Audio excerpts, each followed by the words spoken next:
Bonjour les super étudiants. Aujourd'hui, nous allons parler de la situation du passage. Il y a 3 façons pour situer le passage d'une œuvre. Numéro 1. Situer le passage par rapport à ce qui précède ou bien par rapport aux événements précédents. Dans ce cas, vous devez situer le passage par rapport à l'événement qui s'est déroulé juste avant le passage en question. Prenons l'exemple suivant. Si nous avons un extrait du chapitre 10 de la boîte à merveilles d'Ahmed Sfraoui.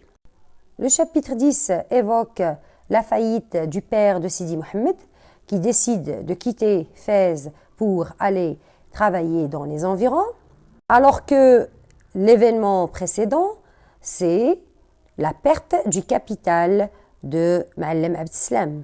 Donc, nous disons dans l'exemple suivant, après avoir perdu son capital, Ma'allem Abdeslam décide de voyager vers les environs de Fès pour travailler dans la moisson. Numéro 2. Situer le passage par rapport à l'œuvre. Là, il faut situer le passage en prenant en considération tout le roman. Dans ce cas-là, nous présentons le roman, son genre et l'auteur, sa date de naissance et sa date de décès, et aussi la date de publication. Puis, nous évoquons de quoi parle le passage en question.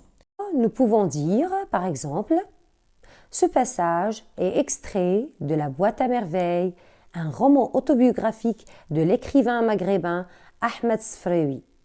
Publié en 1954, il parle de et on évoque l'idée générale du passage. Numéro 3. Situer le passage.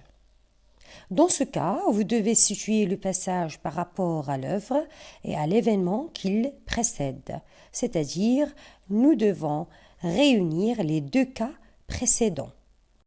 Exemple, ce passage est extrait de La boîte à merveilles, un roman autobiographique d'Ahmed Sfraoui, né en 1915 à Fès et mort en 2004 à Rabat.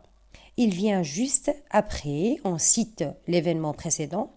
Il parle de, on cite l'événement de quoi il parle dans le passage en question. Voilà, veuillez liker, partager, commenter et vous abonner.